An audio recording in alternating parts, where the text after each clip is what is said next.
Pois é, pessoal, polêmica na área. Recentemente, o Sindicato dos Trabalhadores de TI de São Paulo fez um post lá no seu Twitter falando sobre algumas medidas ali em relação à pejotização no mercado de tecnologia, né? O post não tinha muita informação, o que acabou soando meio estranho, né? Levantou uma polêmica muito grande em relação ao mercado, porque a gente sabe que muitas pessoas trabalham como PJ no mercado de tecnologia, é uma prática muito comum. Nesse vídeo aqui, a gente vai entender de um ponto de vista informativo o que isso quer dizer, o que isso pode impactar no mercado de trabalho, principalmente para você que trabalha com programador, para você que trabalha com o PJ, a gente vai entender a parte da lei de fato com alguém que entende sobre o assunto, e eu tenho uma convidada especial para o dia de hoje. Bora pro vídeo.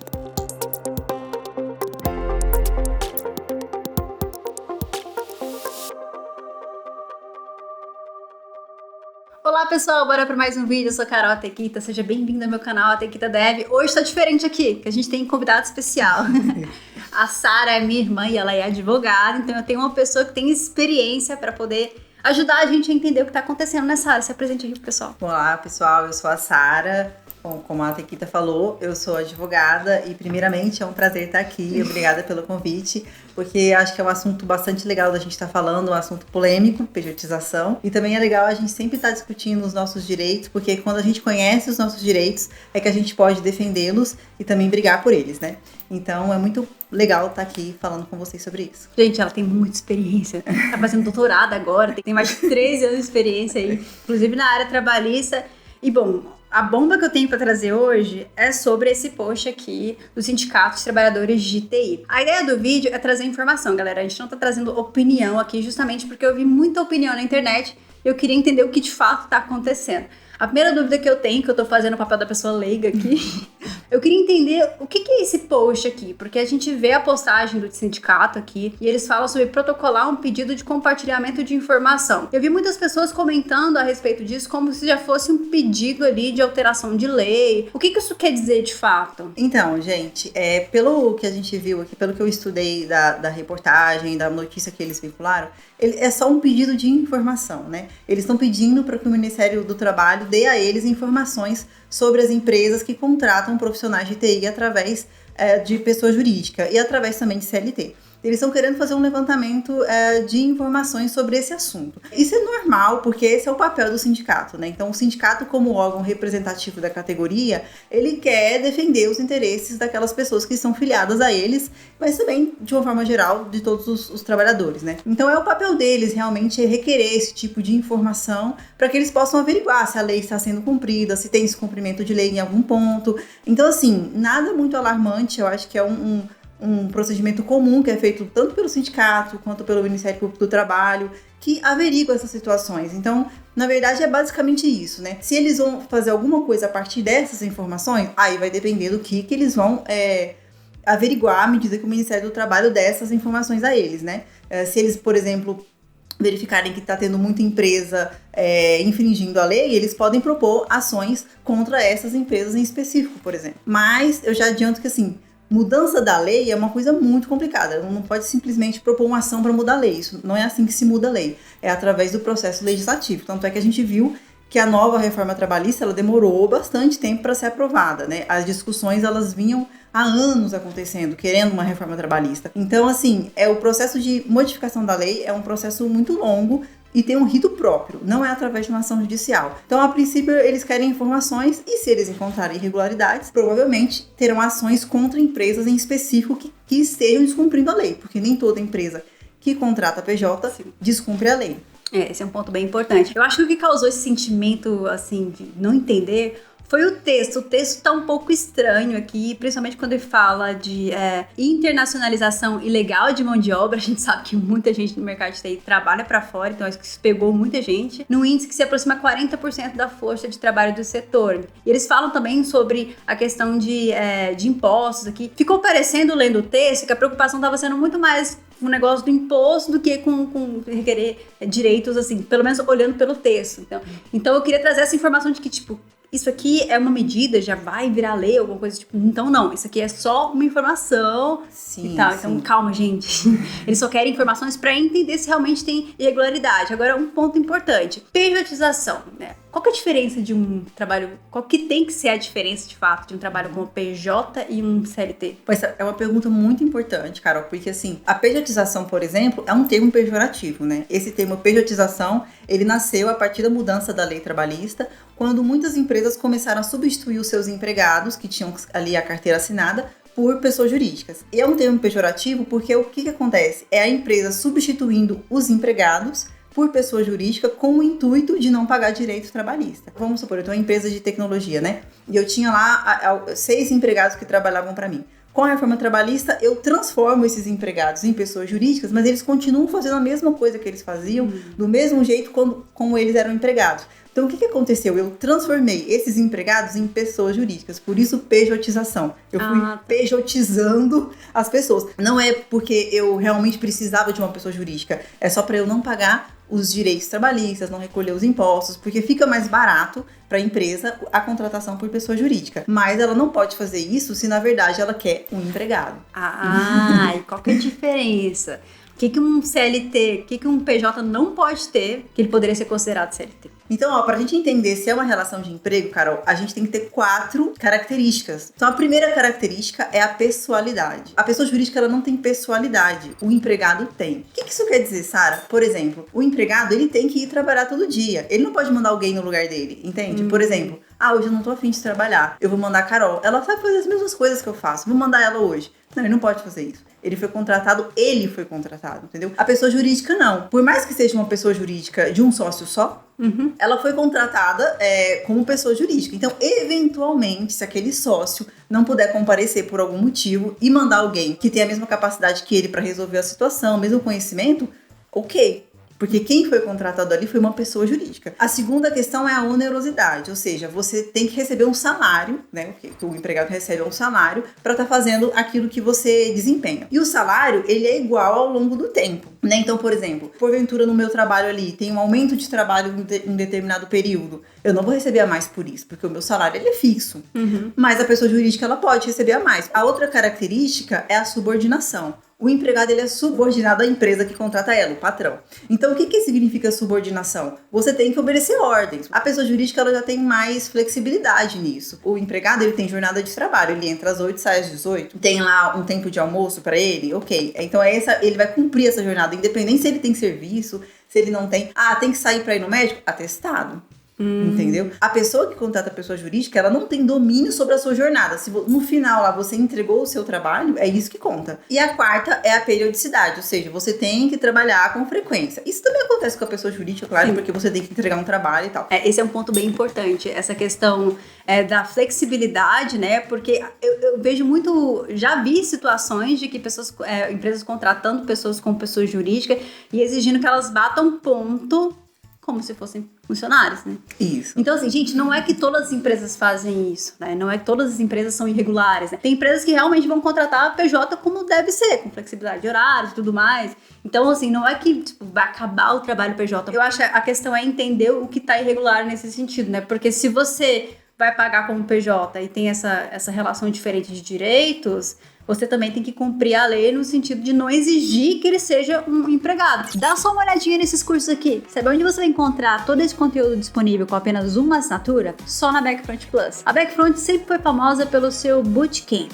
E a Backfront Plus surgiu da ideia de trazer conteúdo sobre carreira mobile de uma forma mais acessível para quem não tem condições de fazer o Bootcamp. O legal disso tudo é que são conteúdos sob demanda, ou seja, você pode estudar como quiser, aonde quiser, e você vai encontrar conteúdos aqui que vão te ajudar em toda a sua carreira como desenvolvedor mobile, desde o zero até conteúdos super avançados. E esse mês eles chegaram com uma super novidade, o tão aguardado curso de Swift UI. Isso mesmo, tem curso de Swift UI na Backfront Plus agora. E quem já assina a plataforma vai ter acesso a esse curso sem pagar nada mais. É por isso que esse modelo de assinatura é tão legal. Você vai ter acesso a cursos que eles ainda vão lançar aí no futuro. Se você quer saber mais, já garantir aquele desconto, o link tá na descrição e meu cupom também. E é essa a grande questão, assim, a fiscalização do sindicato, do Ministério Público do Trabalho, é nesse sentido. Não é ilegal a contratação de pessoa jurídica, mas você tem que respeitar que aquela contratação não pode ser igual à contratação de um empregado. E, na verdade, a questão da contratação de pessoa jurídica, ela surgiu de uma demanda tanto das empresas quanto dos próprios profissionais. Sim. Então, assim, muitas empresas, por exemplo, precisavam, eu acabei de dar o exemplo da publicidade, precisavam em um determinado momento de aumentar o seu pessoal. No Natal, né, perto de datas comemorativas que exigem muito trabalho. Mas eles não precisavam daquele funcionário ali o tempo inteiro. Então, às vezes, ficava oneroso para o dono da empresa contratar um profissional que ia trabalhar muito durante, por exemplo, as datas comemorativas e depois iria ficar ocioso. E para o profissional isso também era muito ruim, porque como ele é empregado, e eu acabei de falar que empregado ele tem que bater o ponto dele, ele ficava lá preso naquela empresa sem poder fazer outros serviços, ganhar mais dinheiro, ir atrás de outros sonhos, outros projetos. Então, ele ficava ali ocioso, sem poder, né, produzir. Então, isso também é uma demanda dos próprios profissionais autônomos de ter essa flexibilização, de ser contratado como pessoa jurídica, mas aí entra no que eu falei, por exemplo, sem controle de jornada. Porque isso possibilita a pessoa, enquanto pessoa jurídica, de ter mais de um contrato. Então, ela não precisa estar lá, eu tenho que ser, como pessoa jurídica, trabalhar só para aquela empresa. A empresa não pode exigir isso de você, né? Você pode administrar ali, olha, eu estou entregando o meu serviço, então em um determinado momento eu posso fazer um contrato com outra pessoa, ou posso me dedicar a um outro projeto. Então era uma demanda tanto dos profissionais quanto das empresas. Então, se for feito de uma forma legal, tá tudo ok, não tem problema. O problema é essa questão que eu trouxe da pejotização, ou seja, a empresa não precisa de uma pessoa jurídica, ela precisa de um empregado, mas ela não quer pagar os direitos trabalhistas. Mas tem um ponto bem importante aqui nessa questão da pejotização também, que também tem o lado da própria natureza do trabalho do mercado de tecnologia, por serem salários muito altos, né? Você conseguir chegar numa oferta, no momento que a gente estava de demanda muito grande e poucos profissionais, de competir com o que a gente tinha do trabalho internacional ali, de profissionais fugindo para fora. Então, também foi uma forma de você poder oferecer um pouco a mais, né? Poder colocar um salário legal para poder reter esses talentos aqui. Eu também vejo por essa forma. Agora, nesse ponto de internacionalização, porque foi um ponto que surgiu aqui, trabalhar com pessoa jurídica para uma empresa internacional, isso é ilegal? Não, isso não é ilegal. É possível você trabalhar para uma pessoa jurídica, mesmo que ela não tenha sede no Brasil ou não tenha um representante legal no Brasil, é possível que você faça esse tipo de trabalho, né? A grande questão é que você precisa tomar cuidado com o contrato, né? Então, assim, você tem que ter um contrato bom com essa pessoa jurídica, para que, se caso aconteça algum problema, você tenha como acionar essa pessoa jurídica na justiça, ou você tenha como procurar ela para receber os seus direitos, enfim. Esse é o grande cuidado que você tem que ter, a elaboração de um bom contrato, onde você estabeleça, por exemplo, coisas que te deixem seguro, né, com relação a essa contratação. Esse é um ponto bem importante. A gente vai falar sobre contrato também, porque a Sara tem uma expertise muito, muito legal nessa parte de contrato. E aí eu tenho uma dúvida. E se der alguma coisa errada? Tá, tô trabalhando pra fora, pra gringa, pra uma empresa lá, tudo certinho, deu alguma coisa errada. Como que é o processo? Como que eu consigo... Ela me deu calote. Como que eu consigo acionar e pegar esse dinheiro de volta? Então, isso é muito complexo, Carol, porque assim, a empresa ela tem representação no Brasil, ela tem sede no Brasil, e contrata você para prestar serviço no Brasil. Não, ela não tem sede no Brasil, ela tem só um representante e ela contrata você para fazer serviço no Brasil. Não, ela é de fora e contrata você no Brasil para prestar serviço para fora. Então tem vários detalhes que tem que ser analisado caso a caso. Então é difícil falar de uma forma muito ampla. O que eu trago aqui é o seguinte: você pode e deve estudar o contrato que você está assinando de prestação de serviço e fazer seus adendos, né, os seus pedidos, as suas reivindicações dentro daquele contrato. Como vocês são profissionais que ganham muito bem, são profissionais muito gabaritados, são profissionais muito assim, competentes, eu acho que vocês têm peso ali para poder negociar as cláusulas desse contrato. E uma cláusula que é importante você falar nesse caso é o foro do contrato. Então, assim, no contrato você pode colocar, olha, em caso de qualquer desavença ou qualquer problema em relação ao cumprimento deste contrato, o foro competente é o foro da cidade de São Paulo, por exemplo. Gente, entendeu? Eu não sabia disso. Normalmente, se a empresa tem representação no Brasil, coloca-se onde ela está, né? Onde você presta serviço. Mas isso você pode negociar, e é por isso que é importante você ir negociando isso. E esse é um ponto importante, porque aí define qual justiça que é competente para julgar. Pode acontecer de não ter, então assim, se não tiver, aí você tem que procurar um advogado para saber, no seu caso específico, onde você vai propor essa ação. Mas a ação você pode propor.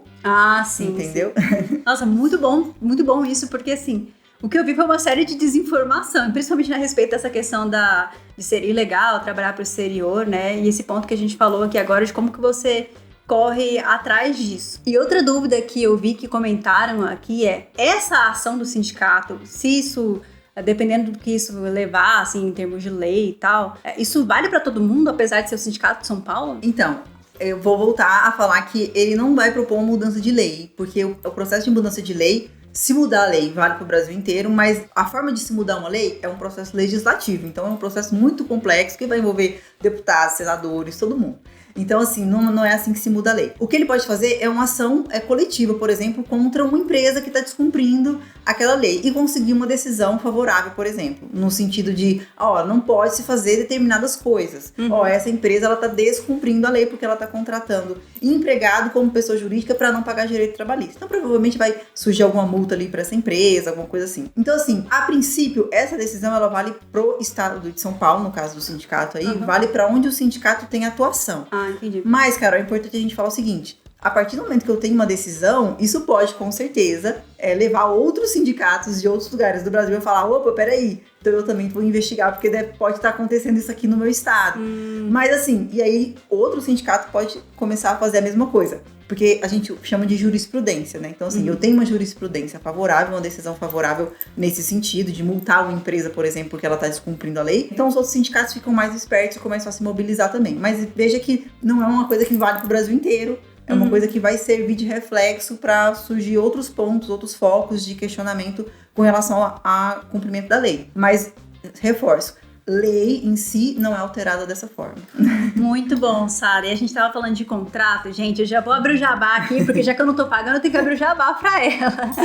A Sara, ela tá criando um curso de contrato, né, Sara? Fala um pouquinho mais sobre isso, pra quem tem interesse em saber um pouquinho mais sobre isso. Então, gente, eu vou pedir pra Carol colocar o meu Instagram, né, do Justo Direito, que é o meu perfil jurídico, e nós vamos lançar agora no final de novembro um curso sobre contrato, para que você aprenda a fazer o seu contrato, para que você comece a discutir essas cláusulas, você entenda cláusula por cláusula de um contrato, por que ela tá ali, o que significa. Eu dou algumas dicas sobre o que você pode colocar em cada cláusula, sobre o que é importante, algumas coisas nesse sentido, para que você possa redigir o seu contrato, se for o caso, se você tiver essa possibilidade de redigir um contrato, pensar sobre as cláusulas.